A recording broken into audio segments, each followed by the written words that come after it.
Hey guys, this is Kami Ken, and today I'm standing up because I feel like standing up, but also because I'm tired.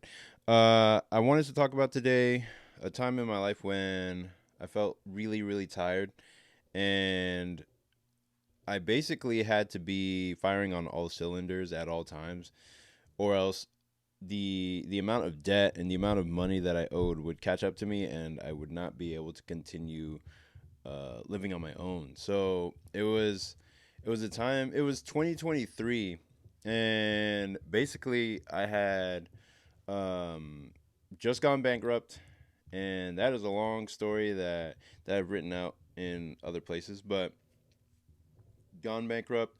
Basically had no money, no prospects. Just gotten a job as a dishwasher, so I had at least that much going for me. But it was like there was nothing else. Like I had to try to figure out how to set up and run a Kickstarter, and figure out marketing and figure out everything possible to try to make this comics thing happen. Because after I ran out of money, completely ran out of money, I was just like, well, I don't want to work a 9 to 5 for the rest of my life, so I gotta figure out something else I can do, like some type of business I could run that would make money, so that I don't have to do this 9 to 5 stuff all the time. And in the past, I've had moments where, or I've had like trials for different types of businesses where I would try to do programming, or try to do some kind of online selling thing, or whatever. But it just never clicked because I was like, yeah, this isn't my passion. This isn't what I want to do. At the time, I knew it was like, yeah, I don't have enough energy or passion to put into this to make it into something I want to do forever. So I landed on just going all in on my art, going all in on my comics, because I was like, if there's anything that I would actually never give up in pursuing, it would be my comics. And this was coming off of the second time that I ever quit drawing altogether to begin with. Like there were two times in my life where I was just like, yeah, I'm going to stop drawing completely and try to live life, actually. Like try to actually get away from my drawing table, get away from the comic books, get away from my computer, and see what life is actually like. So this was coming off of the second time in my life that I did that, and it was really difficult, to be honest. Like my car, I just gotten a ticket, um, and then my car was messed up to the point where the repairs cost $900 to fix it, and then I wasn't making enough to even like, I would still be in debt after that, and then I was several months behind on rent. So the only thing that really kind of helped me in that period was this coloring gig that I got, that my friend Nick Patera helped me get, and I did some coloring for his book as well on Axe Wielder John. That helped out as well, and then the job that I had dishwashing, that really helped even up until now. But there was one specific moment where that I remember where I was at Eastern Rim, the convention in Houston, and the year prior I had actually met this creator Man, or Pop Mhan, the artist for, he did Raven for DC. He did this comic called Spy Boy, and he's just all around great like penciler and inker for comics.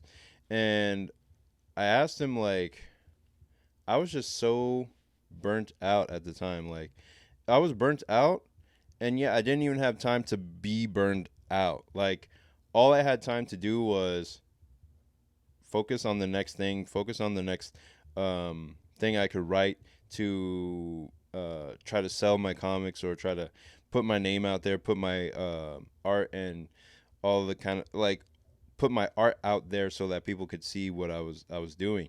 And I asked him, like, what do you do when you feel like you're giving your all to life or your career, and it's still not clicking or it's still not good enough. And the answer he gave me like shocked me because it wasn't what I expected, and it also just seemed to come out like that. Like he said, "Go faster," and I was like, "What? I'm already going at light speeds. I'm already going at the fastest I possibly can." And he was just like, "Go faster." And what he said was that there in an artistic or in a creative career, there are going to be like periods of ups and downs where you're just thinking like, um, oh, it's going to be going up forever, and I'll be making money. I'll always have this type of work. I'll always have like this type of money coming in, and then all of a sudden something happens to where maybe the market or the um, the project ends or you get fired or whatever, and then you hit a downturn, and then it's like the money that you thought you had coming in consistently forever just stops coming in, like it just ends, and now you have to scramble and figure out what am I going to do to make money now. And he told me in those times where you just don't know what to do, and you're just it feels like you're spinning your wheels, all you have to do is go faster, just keep trying, keep pushing forward and move faster um so that you can actually meet that wave when it comes back again, where you have that upswing of your career again, and you're on something that, or you're creating something that um is truly good. Like you'll be fast enough to actually meet that that that wave. If you're too slow, then it's like you're missing opportunities that are coming to you, and you're just not capitalizing on certain moments in time, certain moments in in your career or in the space of the industry, where it's like if you're not fast enough to capitalize on that moment or seize that opportunity, then it's going to pass you by and go to somebody else who is ready for it or who is fast enough or who is on top of it.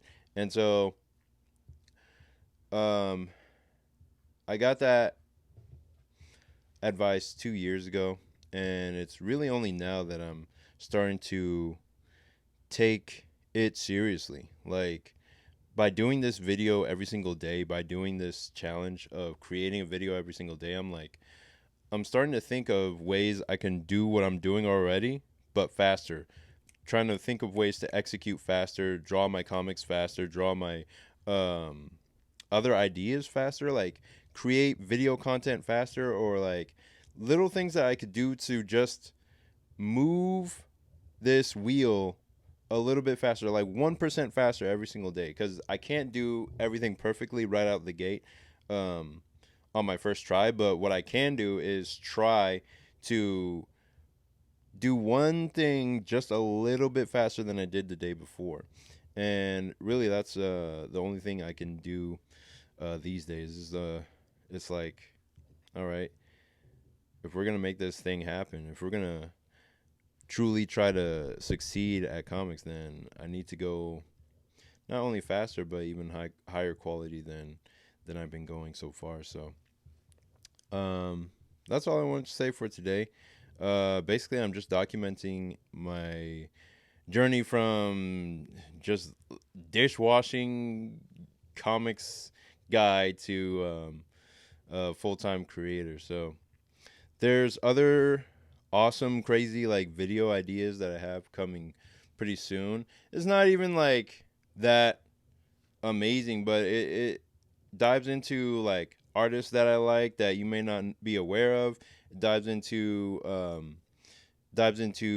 like articles and all of my most like precious resources of learning how to draw and learning how to create um, that I've used but um, rarely share online. Like they're so like obscure that maybe um, like you think you would have to learn everything from a book, but these things are just open and free online. And I bookmarked several thousand of them, like, over the years.